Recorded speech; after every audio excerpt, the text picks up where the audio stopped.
सबसे इंपॉर्टेंट चीज जिसके हवाले से आज मैं ये वीलॉग में गुफ्तगू करूंगा, कल इमरान खान साहब ने अपनी एक स्पीच में कहा और बिल्कुल ठीक कहा, और ये कोई नई बात नहीं कही। मुझे याद है 1996 के अंदर मैं एक लीडिंग अखबार में कालम लिखा करता था, तो उस वक्त भी हमने इस पे कालम लिखे थे, और उस वक्त ताज़ा तरीन ये स्ट्रेटजी 95 के अंदर आलमी ताकतों की अपने NGOs के ज़रिए से लॉन्च हुई थी, और उन्होंने एक थ्योरी पेश की थी कि 2025 तक, नौज़बिल्ला माज़ल्ला मेरे मुंह में खाक,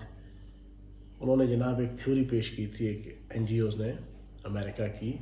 कि 2025 में पाकिस्तान अपने इस नक्शे के मुताबिक कुर्राए अर्ज़ पे मौजूद नहीं होगा, दुनिया के नक्शे में मौजूद नहीं होगा।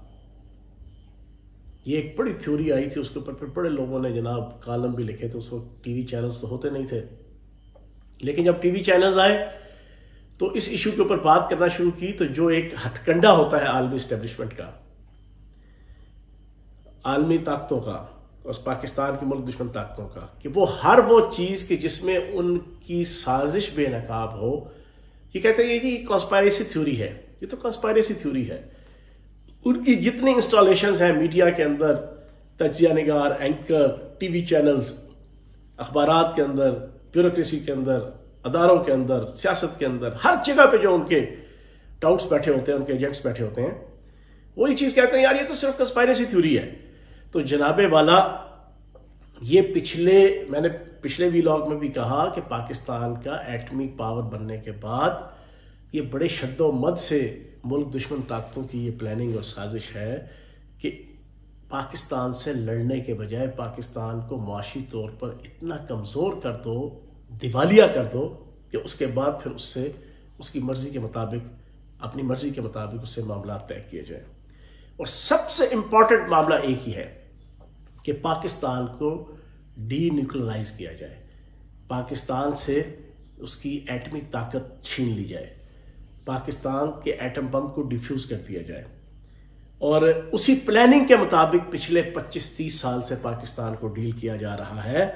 और ये कई बुक्स लिखी जा चुकी हैं अमेरिकन एस्टेब्लिशमेंट के अहम एहलकारों की तरफ से, उनकी ब्यूरोक्रेसी के, उनके अरबाब बस्तोकुशाद में से लोग लिख चुके हैं और वाज़ेह तौर पर उस पर लिख चुके हैं कि अमेरिका की पॉलिसी है कि पाकिस्तान को मजबूत नहीं होने देना, पाकिस्तान को मुआशी तौर पे मजबूत नहीं होने देना, पाकिस्तान के अंदर इस्तेहकाम नहीं आने देना, ना मुआशी, ना माशरती, ना सियासी। पिछले 30-35 साल का आप पाकिस्तान की हिस्ट्री उठा के देख लें, 100% उसी पॉलिसी के मुताबिक पाकिस्तान को चलाया जा रहा है। फिर जो हुक्मरान या जो रिजीम मुल्क को मुआशी इस्तेहकाम की तरफ लेके जाती है, उसको फौरी तौर पर जनाब उलट पुलट दिया जाता है, जिसकी वाज़ेह मिसाल इस वक्त आपके सामने मौजूदा जो रिजीम चेंज ऑपरेशन वज़ीर आज़म पाकिस्तान इमरान खान साहब की हुकूमत के हवाले से हुआ, वो आपके सामने है। इमरान खान साहब ने यूक्रेन की मिसाल देकर जब ये कहा कि आलमी ताकतों ने यूक्रेन को ये इंसेंटिव दिया था कि जब तुम दिवालिया हो रहा था यूक्रेन, तो उसे कहा था कि हम आपकी फाइनेंशियल हेल्प करते हैं, हम आपके कर्जे माफ़ करते हैं, हम आपको बेल आउट पैकेज देते हैं, हम आपको डॉलर्स देते हैं, हम आपको माशी तौर पे अकोमोडेट करते हैं, आप अपने तमाम न्यूक्लियर एसेट से दस्तबरदार हो जाए।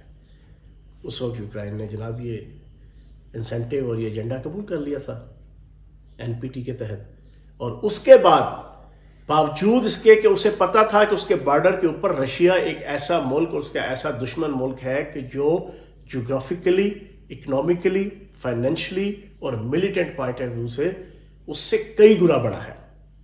और इनकी आपस में रिफ्ट भी है, इनकी आपस में कंट्रोवर्सी भी है, इनकी आपस में इख्लाफात भी हैं, इनकी आपस में जंग का माहौल भी रहता है, जंग और जदल का। लेकिन आलमी ताकतों के प्रेशर पे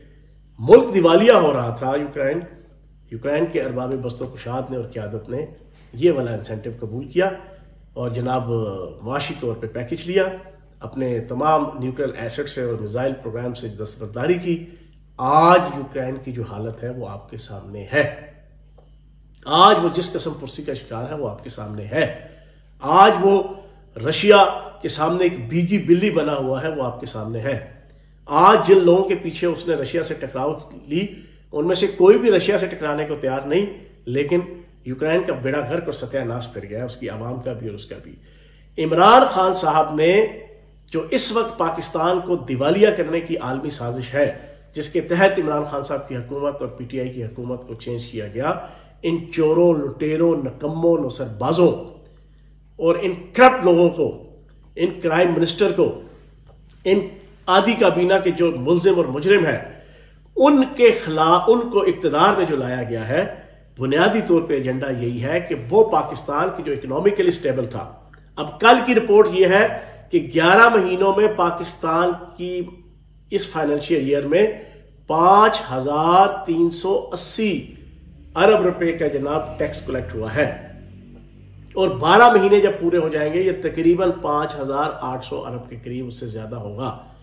हमारा टारगेट था कि हमने 6,500 अरब करना था, और अगर हम इक़्तिदार में रहते, इमरान खान साहब इक़्तिदार में रहते, पीटीआई इक़्तिदार में रहती, तो जनाब ये 6,500 अरब पाकिस्तान की हिस्ट्री में पहली दफा, वरना 3,500 अरब से ज्यादा कभी पाकिस्तान की हिस्ट्री में किसी हुकूमत ने, हमारी रियासत ने टैक्स इकट्ठा नहीं किया। फिर इसके अलावा एक लंबी दास्तान है जो इकोनॉमिकल स्टेबिलिटी की, जो इमरान खान साहब की क़यादत में पाकिस्तान आगे बढ़ रहा था। तो जनाब इमरान खान साहब ने यह कहा कि आप दिवालिया होने के करीब हैं, आप फौरी तौर पर अदालतों को, अदारों को यह मुतनब्बे किया कि कुछ ऐसे एक्शन करें, फ्री एंड फौरी इलेक्शन करवाएं, ताकि इक़्तिदार असल नुमाइंदों के पास पहुंचे और पाकिस्तान दिवालिया होने से बचे। वरना अगर पाकिस्तान दिवालिया हो गया तो आलमी ताकतों ने पहली डील जो करनी है, जो उनका असल प्लान है, कि वो डील ये करनी है कि जनाब आप अपने न्यूक्लियर प्रोग्राम से, न्यूक्लियर एसेट से जो है वो दस्तबरदार हो, बैकआउट करें। और खुदा न खास्ता अगर ये मान लिया गया तो फिर अगला एजेंडा उनका ये है, नौज़ुबिल्लाह माज़ल्लाह, और ये हकीकत है, और ये अभी पहली दफा बात नहीं हो रही, ये 30 साल से जनाब इसके ऊपर कालम भी लिखे जा चुके हैं, और सैकड़ों हजारों दफा लोग तजिया निगार बात कर चुके हैं कि डी न्यूक्लियराइज करने के बाद पाकिस्तान को 3 हिस्सों में तकसीम करने का जो है वो आलमी ताकतों का प्लान है, ताकि ये 3 हिस्से इंडिया के सामने एक तुफैली रियासत बन के रहें। लेकिन अल्लाह पाक की जात भी ऊपर बैठी है, और इंशाअल्लाह इमरान खान साहब जैसी और पीटीआई जैसी मुहिब्बे वतन क़यादत और लीडरशिप और पार्टी और पाक फौज के होते हुए इंशाअल्लाह ये कभी नहीं होगा। लेकिन एजेंडा ये है, इसके ऊपर आसिफ जरदारी ने जिस अंदाज से रिएक्ट किया, जनाबे वाला, मुझे याद है जुल्फ़िकार मिर्जा की वो प्रेस कॉन्फ्रेंस 2011 में, जो सर पे कुरान रख के उसने कहा था कि इल्ताफ हुसैन और आसिफ जरदारी ने मुझे कहा कि हम आलमी स्टैब्लिशमेंट के एजेंडा के रास्ते में रुकावट नहीं बनेंगे, हम उनके साथ हैं। और वो एजेंडा ये था कि नौज़ुबिल्लाह माज़ल्लाह पाकिस्तान को 3 हिस्सों में तकसीम किया जाए। उसने कुरान सर पे रख के ये कहा था, आसिफ जरदारी तुम किसको धोखा देते हो? ये पाकिस्तान खप्पे का नारा लगा के जो पाकिस्तान का बेड़ा गर्क और सत्यानाश कंडोलीजा राइस की क़यादत में और उस वक्त की जनाब अमेरिकन स्टैब्लिशमेंट और सीआईए की स्टैब्लिशमेंट की जनाब सरपरस्ती में तुम करने चले थे, वो एक ढकोसला था, लोगों को बेवकूफ बनाने का, जाली वसीयत के जरिए से इक़्तिदार भी लेने का, पार्टी का भी और पाकिस्तान का भी। और तुमने एक नारा लगाया था पाकिस्तान खप्पे, ताकि लोगों की नजरें जनाब वो हट जाएं तुम्हारी करतूत से,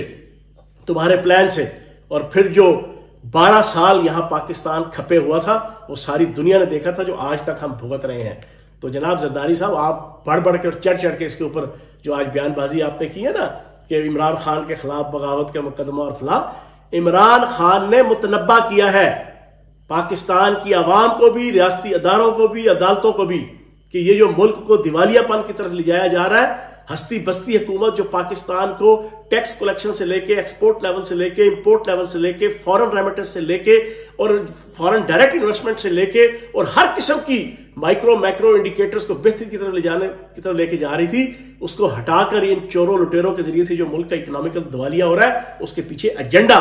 आलमी ताकतों का ये है। वो उन्होंने इन्फॉर्म किया है एक मुहिब्बे वतन पाकिस्तानी रहनुमा और लीडर होने के नाते से। बाकी ऊपर अल्लाह की जात बैठी है, इंशाअल्लाह पाक फौज और इमरान खान और पीटीआई के होते हुए आलमी ताकतों का ये एजेंडा कभी कामयाब नहीं होगा। बहुत शुक्रिया। सब्सक्राइब करें और बेल दबाएं ताकि कोई खबर रह न जाए।